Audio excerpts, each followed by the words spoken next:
Hey, what's up? My name is Chris, and I've been working with Ableton now for about 2 years. Um, I wanted to take some time and work on some tutorials to help you, but also to help me, because I've hit that sort of plateau where I can't seem to progress anymore. So I'm doing these videos in hopes that people actually watch them and have a couple questions, because I'm at that stage where I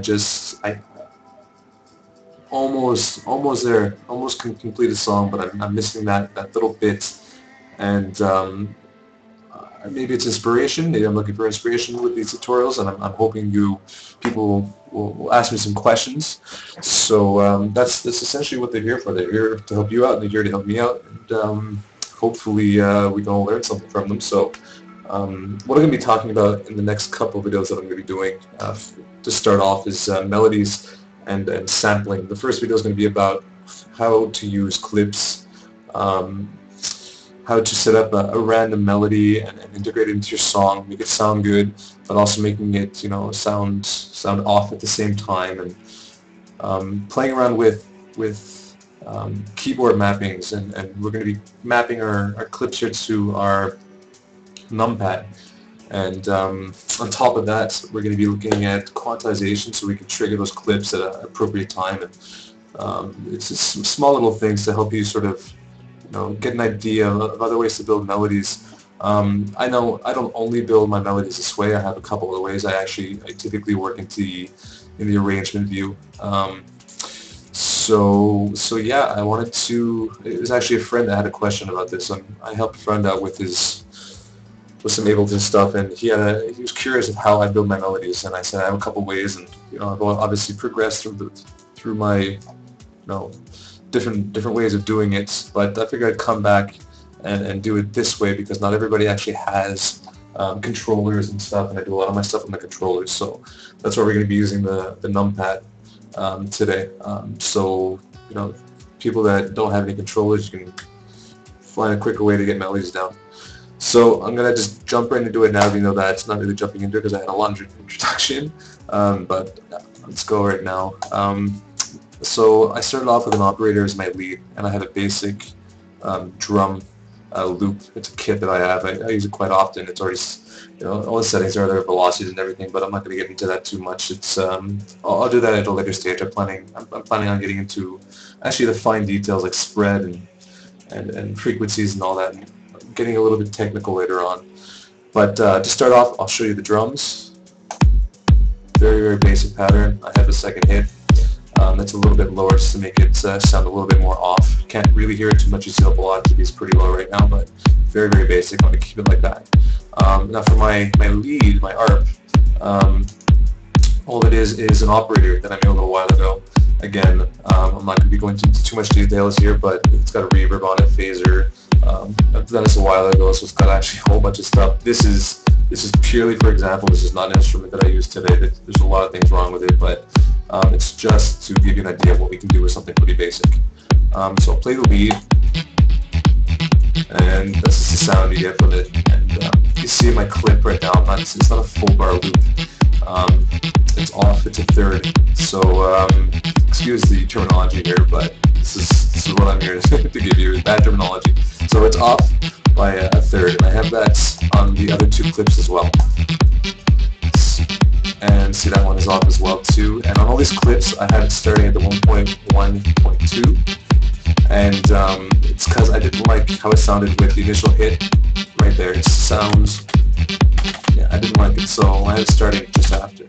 Let me just turn my music off. I actually forgot that it was on. So yeah, starting off there, and I had my third one too, the same thing, different note progression. So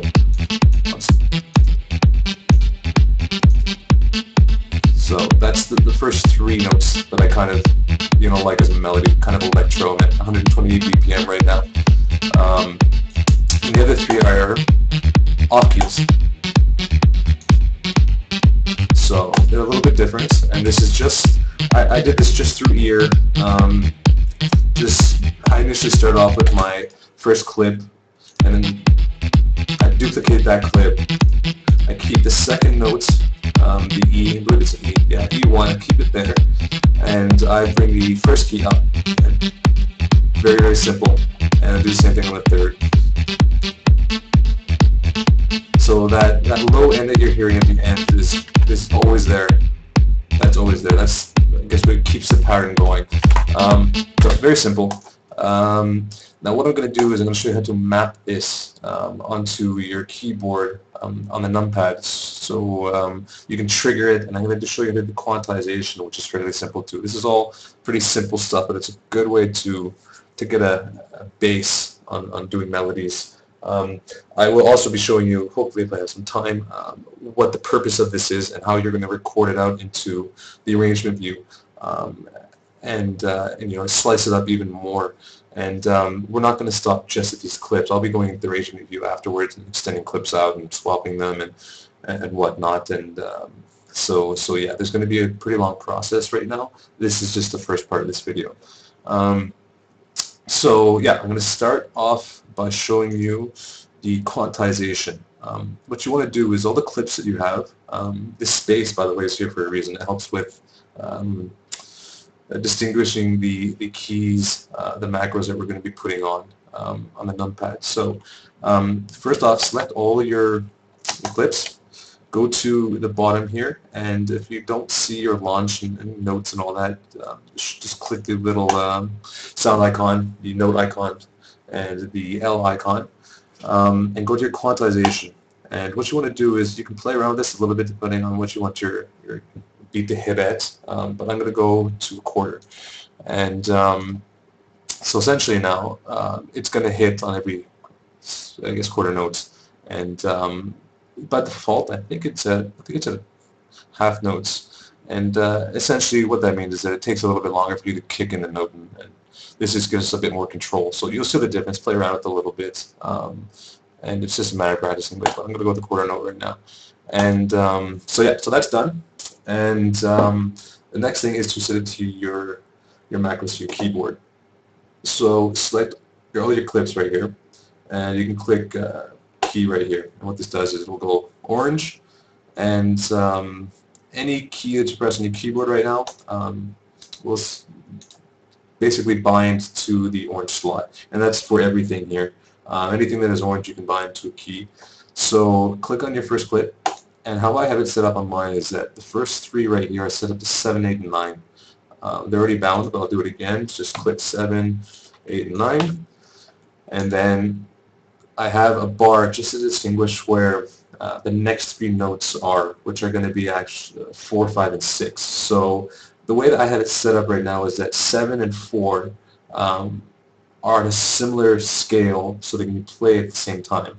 And this is this continues down the clips. So 8 and 5 also fit, and 9 and 6 fit as well.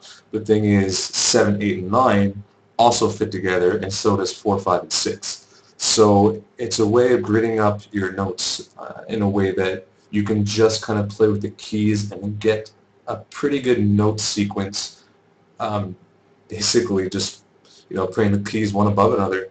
And I'll show you what this does right now. So it's set up, you press escape, and I'm going to play, I'll just stop my clip first, play my drums. I'm going to hit 7. This is my first note. I'm going to hit 8. 9, and what you can do is you can keep pressing 7, and obviously keep pressing, you know, keep repeating the same note. And actually, just as an example, I'm going to show you what the 1/8 does. I'll be able to trigger the clip more quickly. So see, I'm tapping really fast right now. I can play the key. It's basically playing the first note right away, but I'm going to keep it like that.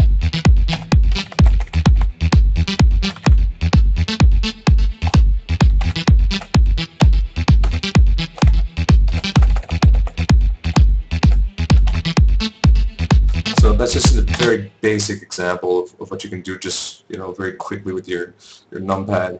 Now I'm going to integrate these next 3 little clips into the first 3.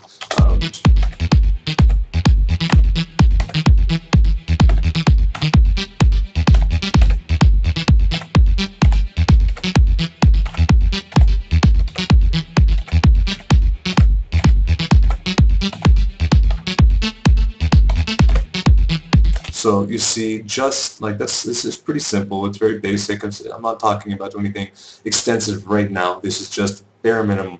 But you can see how you can generate a pretty cool melody just from that. And I think I have a couple more minutes here.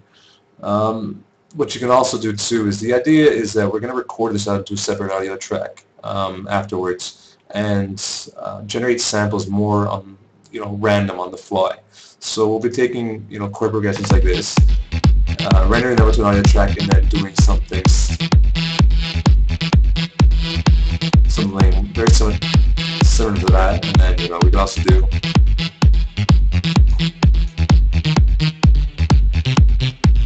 which is all going to be recorded onto one audio track, and you're going to be able to sample it, on the fly, which is very, very useful. That's actually a lot of how I do my work is building a melody on a MIDI track and rendering it out to an audio track and keeping that MIDI track there, and not really altering it too much, and just kind of playing samples and layering those samples on top of another. And the idea is that recently I've been starting to play with rendering out those samples back into the simpler or sampler and applying spread to them, getting them a little bit thicker. They have some very cool auto filter morphs in sampler that I've started to play with a little bit, and yeah, I'll be going into that a little bit later on. This again is very, very basic, and I plan on doing the next one is going to be a little bit more technical, rendering out the audio clips and applying effects and envelopes. But yeah, I hope that was okay. I encourage you to post a comment, ask me a question.